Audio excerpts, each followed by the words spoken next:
রয়েছেন, অনেকে চিন্তিত রয়েছেন যে আদৌ আপনি গ্যাসটা পাবেন কিনা, যে সিলিন্ডার আপনি বুক করছেন বারংবার। জানিয়ে রাখবো এই মুহূর্তে অত্যন্ত বড় একটি ব্রেকিং, যে ভারত সরকারের তরফ থেকে একেবারে স্পষ্টতই বলে দেওয়া হয়েছে কোনোভাবে প্যানিক করবেন না, কোনোভাবে আপনারা চিন্তা করবেন না, কারণ এখানে কালোবাজারি হচ্ছে এবং তা নিয়ে একটা কড়া সতর্কবার্তা ভারত সরকারের তরফ থেকে দেওয়া হয়েছে। অহেতুক আতঙ্কিত হয়ে গ্যাস বুক করবেন না, গ্যাসের কালোবাজারি বাড়াতে দেবেন না, যেখানে স্বাভাবিক নিয়মে কিন্তু আপনারা 2.5 দিনেই পাবেন সিলিন্ডার। বার্তা দেওয়া হয়েছে ভারত সরকারের তরফ থেকে। গ্যাস সিলিন্ডারে কালোবাজারি নিয়ে সতর্কবার্তা ভারত সরকারের। আর এই নিয়ে সুজাতা শর্মা কি জানিয়েছেন, যিনি হচ্ছেন পেট্রোলিয়াম মন্ত্রকের যুগ্ম সচিব, শুনুন। Feedback suggests that some panic booking and hoarding behavior has been triggered by misinformation.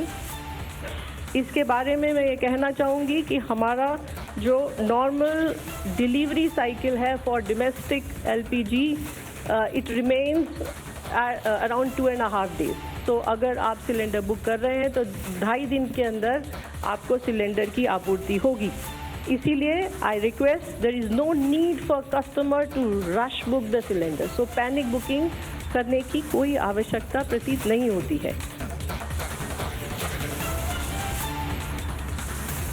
মধ্যপ্রাচ্যে যুদ্ধের জেরে অনেক জায়গায় তেল সরবরাহ ব্যাহত হয়েছে ঠিকই, কিন্তু এখানে কেন্দ্র সরকার একেবারে একটা সতর্ক বার্তা দিয়েছে এবং একই সঙ্গে ব্যবস্থা দিয়েছে যাতে কোনো রকম অসুবিধা না হয়। রুমকি রয়েছেন এই মুহূর্তে আমাদের সঙ্গে। রুমকি, যেখানে কেন্দ্র সরকারের তরফ থেকে পরিষ্কার বলা হচ্ছে প্যানিক না করতে, চিন্তা না করতে, কারণ এই মুহূর্তে ভারতের যা তেল বা গ্যাস মজুত রয়েছে তাতে সবার প্রত্যেকে ঠিকভাবে চলে যাবে, তারপরেও দেখা যাচ্ছে সাধারণ মানুষকে ভয় দেখানো হচ্ছে, কালোবাজারি হচ্ছে।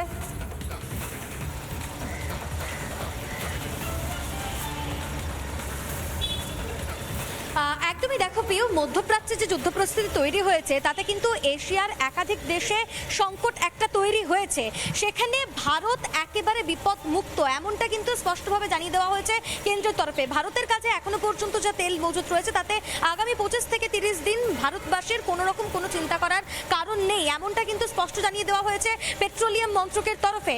কিন্তু এ রাজ্যে দেখা যাচ্ছে কোথাও কোথাও একটা আতঙ্কের সৃষ্টি হয়েছে, তার কারণ অবশ্যই মুখ্যমন্ত্রী মমতা বন্দ্যোপাধ্যায় তিনি রাজনীতিকরণ শুরু করেছেন। তিনি গতকালই কোথাও গিয়ে বলছেন যে তিনি রাস্তায় নামবেন, পথে নামবেন, এর বিরুদ্ধে তিনি প্রতিবাদ জানাবেন, মিছিল করবেন। কিন্তু আদতে কি সমস্যা রয়েছে? কারণ কেন্দ্রের তরফ থেকে তো স্পষ্ট বলা হয়েছে যে প্যানিক বুকিং এর জন্য সার্ভার ডাউন হয়ে যাচ্ছে, যে কারণে প্যানিক বুকিং করবেন না। যদি আপনারা বুক করেন তাহলে 2.5 দিনের মধ্যে সেক্ষেত্রে আপনারা গ্যাস পেয়ে যাচ্ছেন। তাহলে সেক্ষেত্রে ভয়টা কেন? কালোবাজারি যে একটা রয়েছে সেটা কিন্তু আমরাও জানতে পারছি এই বিভিন্ন পেট্রোল পাম্পগুলিতে ঘুরে, কারণ পেট্রোল পাম্প LPG গ্যাস সরবরাহ করা হয়, যে সমস্ত অটো চলাচল করে এলপিজির মাধ্যমে সেই সমস্ত অটোতে কিন্তু LPG সরবরাহ হয়। কিন্তু পেট্রোল পাম্প বাদ দিয়েও বিভিন্ন জায়গায় কাটা গ্যাসের একটা কারবার চলে। এই বিষয় নিয়ে একটু কথা বলবো। আমার সঙ্গে এই মুহূর্তে একজন পেট্রোল পাম্পের সুপারভাইজার রয়েছেন। দাদা, একটু কথা বলার জানার চেষ্টা করবো যে আপনি বলছিলেন যে কাটা গ্যাসের একটা সমস্যা রয়েছে। LPG যে অটো নেয় সেটা তো আপনাদের রিফাইন LPG, সেক্ষেত্রে রান্নার গ্যাস কিভাবে ব্যবহার করছে? রান্নার গ্যাস ওগুলো কাটা গ্যাস বলা হয়, ওগুলোতে অটোতে নেওয়া হয়, নিয়ে ওরা সেল করছে আর কি, সিলিন্ডারের মাধ্যমে। তো এই অটো গ্যাসটা মানে কাটা গ্যাসটা যদি বন্ধ করা হয় আমাদের প্রত্যেকটা পাম্পে আরও সেল বাড়বে আর কি। তো এই কাটা গ্যাস ব্যবহার হচ্ছে সেটা তো ইললিগাল বলা চলে একেবারে। রান্নার গ্যাসকে অটোতে দেওয়া হচ্ছে। হ্যাঁ, অবশ্যই অবশ্যই এটা ইললিগালি। কিভাবে চলে আপনি যদি একটু বলেন, এক্সপ্লেইন করেন। না, এটা তো আমাদের যে গ্যাসটা এটা তো কিউরিফাইড করে আসছে, তো কিন্তু ওটা তো জ্বালানি গ্যাস, যার জন্য ওটা ইউজ করার জন্য কিন্তু অটোতেও ক্ষতি হচ্ছে। ওদের যে অটোর যে কিটগুলো থাকে, কিটগুলোও নষ্ট হয়ে যায় খুব তাড়াতাড়ি। সেটা অটোওয়ালারা মানে ড্রাইভাররা জানার পরেও এগুলো ইউজ করে।